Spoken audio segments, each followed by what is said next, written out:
Moon Declination, mempelajari metode forecast dari William Delbert Chan Part 14. Quote of the day, the brightest flashes in the world of thought are incomplete until they have been proved to have their counterparts in the world of fact. John Tyndall. Moon Declination Cycle. Jadi untuk deklinasi mengenai bulan yang akan kita bahas kali ini yaitu siklus ketika bulan melewati garis ekuator menuju ke area utara bumi dan sebaliknya ketika orbit bulan ini melewati garis ekuator menuju ke area selatan bumi ya.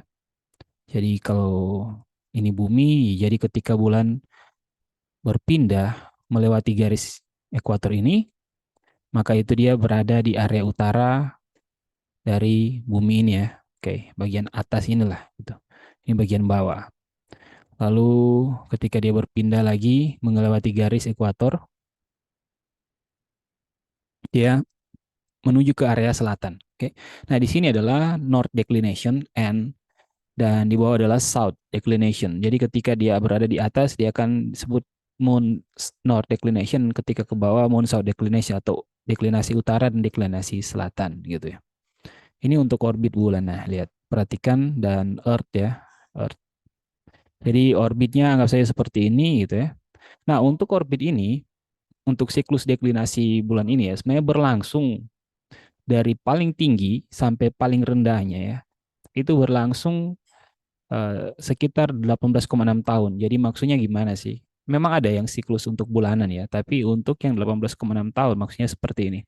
Jadi rata-rata untuk siklus untuk deklinasi bulan ini dia berada di sekitar 23, sekitar 25,5 derajat lah gitu atau seperti ini kira-kira. Nah, maksimumnya adalah tinggal ditambahkan 5 plus 5 jadi artinya sekitar 28,5 derajat which is ini. Ini yang tertinggi gitu. Lalu tinggal dikurangi 5 jadi sekitar 18 gitu ya. 18,5 derajat sekitar segitu. Itu yang terendah gitu. Jadi ketika bulan berputar melewati bumi, anggap saya ini yang tertinggi ya, dia berputar ke tertinggi atau bentar, kita coba dari sini saja. Oke. Nah ini. Jadi ketika bulan dari tertinggi ini dia mulai perlahan-lahan dia mundur ya ke bawah ya gitu. Oke. Sampai dia menyentuh di sekitar 18an derajat ya gitu. 18,5 derajatan gitu. Oke. Lalu dia kembali lagi ke atas ya. Dia naik lagi ke atas. Oke. Sampai di titik ini lagi ya, tertinggi benar-benar paling tinggi sekitar 28,5 derajat. Ini memakan waktu sekitar 18,6 tahunan gitu. Oke. Tapi nggak benar-benar fix di 18,6 tahun tapi sekitar situ kira-kira. Nah, ini adalah node ya, nodal cycle kalau dikatakan.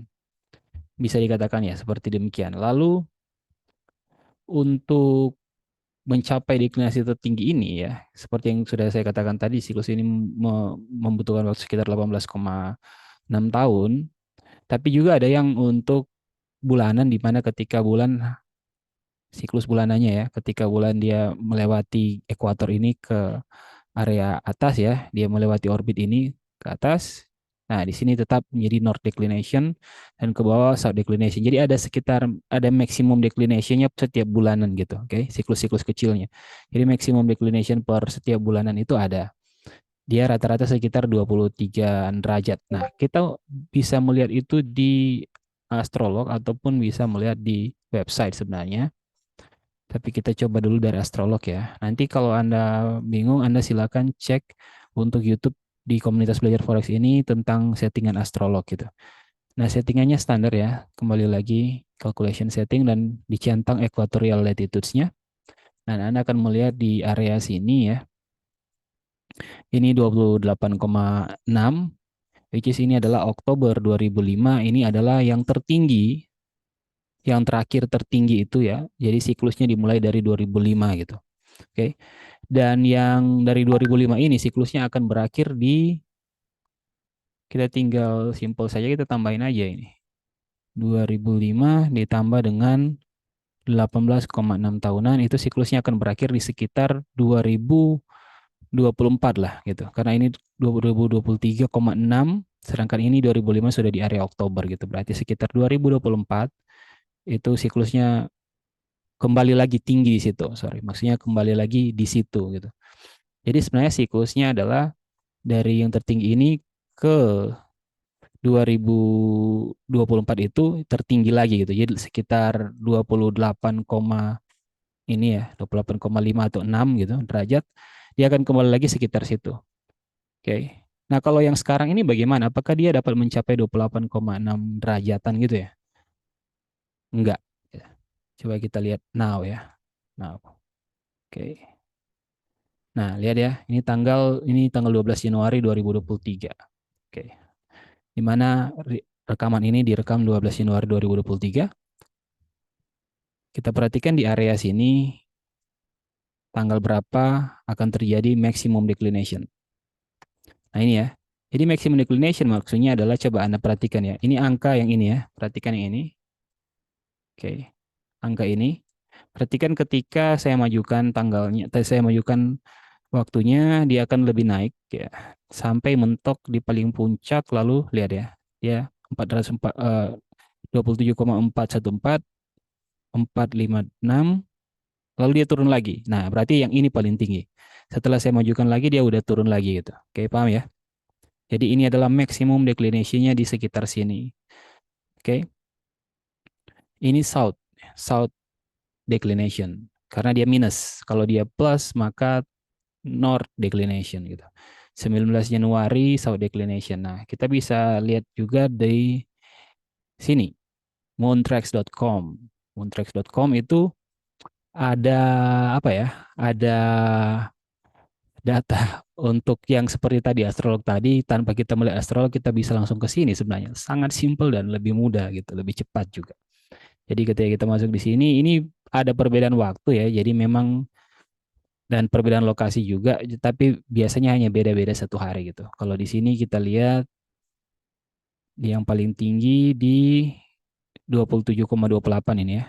Oke, 27,28 itu sekitar 20 Januari, hanya beda 1 hari gitu. Oke.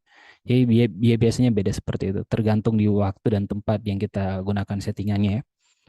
Seperti itu ya. Jadi itu adalah south. Nah, kalau northnya gimana? Coba. Dia sampai plus ya, plus. Jadi north, nah ini north bagian bawah ya. Oke, berarti sekitar sini ya, 27,5 ya. Kalau mundur 4, maju lagi udah 4 gitu. Jadi 27,5 ini maksimum north. Nah, ini tanggal 2 Februari 2023. Kita lihat ya, di sekitar situ berarti. Ini hanya sampai Januari, tapi kita bisa ganti di sini ya. Nanti Anda bisa cek sendiri Februari, lalu year-nya diganti ke 2023 gitu. Lalu tinggal set and go. Tapi kalau kita lihat untuk grafiknya, ini memang benar sekitar situ ya. Ini sudah mulai naik lagi ke situ.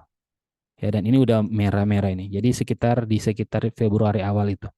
Oke, itu adalah maximum north declination. Nah, kira-kira seperti itu. Sekarang mungkin Anda akan bertanya, apa efek atau dampaknya ke market? Sangat sangat simpel ya. Biasanya kita hanya langsung saja melihat di chart gitu, oke. Walaupun demikian, sepemahaman saya untuk declination bulanan itu tidak terlalu memiliki efek yang signifikan sebenarnya. Tergantung sih, tergantung bagaimana kita meriset juga sebenarnya. Tapi untuk yang nodal cycle yang tadi ya, declination di mana dia benar-benar sampai di puncak di 28, berapa tadi ya? 5 ya, 28,5 atau 28,6 derajat itu, di mana dia juga akan berulang di sekitar 2024 ya. Coba perhatikan ya, 2024 tadi kan dia titik tertinggi tadi disentuh di 2025. Sekarang kalau kita ke 2024, dia akan menyentuh lagi titik tertinggi tersebut. Kalau ini sudah memasuki 28,3 derajat ya, perhatikan. Tapi kita melihat yang sampai dia menyentuh 28,5 gitu. itu di sekitar bulan April, 14 April. Iya. Nah, ini ya. Jadi di 14 April, 13 April, sorry, 13 April dia menyentuh sekitar ini ya. Oke, 13 atau 14 kita lihat saja. Pokoknya intinya di sekitar situ ya. Nah, ini udah mulai turun lagi dia di sini. Oke, jadi yang tertingginya di sekitar 13 April 2024. 2024 itu terjadi siklus yang dari 2005 itu ya. Dia berulang di situ gitu. Nah, efek atau dampaknya ke market bagaimana? Sebenarnya ini lebih ke long term ya, karena memang ini sekitar siklusnya panjang, tapi memang ada siklus bulanan tadi yang short term itu, oke, yang declination bulanan itu maximum north dan maximum south yang bulanan ya. Nah, kalau kita melihat dari data di sini 2005 apa yang terjadi di gold? Nah, 2005 itu adalah keluarnya gold dari zona akumulasi ya. Zona akumulasi yang cukup panjang ya. Oke, zona akumulasi yang cukup panjang dan 2005 itu menjadi sebuah sign of strength ya. Sign of strength yang dari siklus yang besar ini. Kalau yang siklus kecil ini sign of strength-nya udah kelihatan di 2003, 2002 akhir 2003. Lalu di sini dia benar-benar keluar dari titik puncak ini ya. Nah, dia nggak harus benar, dia nggak harus seperti ini ya. Jadi dia bisa berbeda-beda tergantung dari ada hal yang lain juga ya, siklus yang lain juga yang dapat mempengaruhi itu. Oke. Nah, tapi di sini juga ya, juga untuk siklus ini ada pembagian-pembagian di dalamnya. Jadi yang kita jelaskan ini benar-benar memang belum belum bisa kita jelaskan sampai detail-detail ya, karena video ini juga nggak bisa dibuat panjang gitu. Oke, 2005 ya, perhatikan 2005 sekitar bahkan terutama sekitar Oktober ya, Oktober dan dia sudah mulai benar-benar di-push dari sini nih. Push langsung tinggi ke atas. Oke. Lalu efeknya nggak harus sama ya. Dia nggak benar-benar harus sama juga gitu. Oke. Nah, di-push dan dia selesai sampai sini lalu dia turun lagi. Dia mulai lagi di sekitar tahun 2015 ya, start lagi. Which is tahun 2015 adalah, perhatikan, 18,6 tadi kita bagi dua, ini seperdua dari cycle tadi, 9,3, oke. 9,3 ditambah dengan tahun berapa tadi start? 2005 akhir ya, 2005 akhir. Berarti yang kalau 9,3 tahun tambah 2005 akhir ya sudah mentok 1 tahun naik ya. 2014,3 gitu, oke. Perhatikan, sedangkan tadi 2005 akhir. Artinya sekitar 2015. 2015. Dan lihat 2015. Nah, efek ini ya, ini lebih panjang ya. Dia nggak harus eksak juga sih. Di situ tadi Oktober nggak harus eksak, tapi biasanya juga dia berefek di tahun tersebut atau tahun sesudah. Sekitar situlah gitu, beberapa bulan. Jadi kalau kita perhatikan di sekitar bulan November ya, terjadi bottom dan 2015 ya, November Desember bottom 2015. Oke. Lalu dari situ dia start lagi, start over, naik lagi. Oke. Nah, ini sampai 2024 kita lihat apakah dia memang akan selesai 2024 lalu memulai siklus yang baru. Nah, tapi sebenarnya untuk hal ini ada materi tersendiri ya untuk pembagian-pembagian cycle di dalamnya dan forecasting cycle setelahnya gitu. Ya. Jadi kira-kira saya pikir demikian ya. Nanti tinggal Anda cek sendiri gimana efek dampak untuk short term-nya untuk moon declination ketika bulan mencapai di titik tertinggi bulanannya itu ya, di sekitar rata-ratanya 23 atau 24 gitu. Nanti Anda cek di Google atau bisa Anda cek di Astrolog tanggal-tanggalnya dan Anda bisa cek gimana risetnya di market gitu, oke? Okay? Thank you, sharing is caring.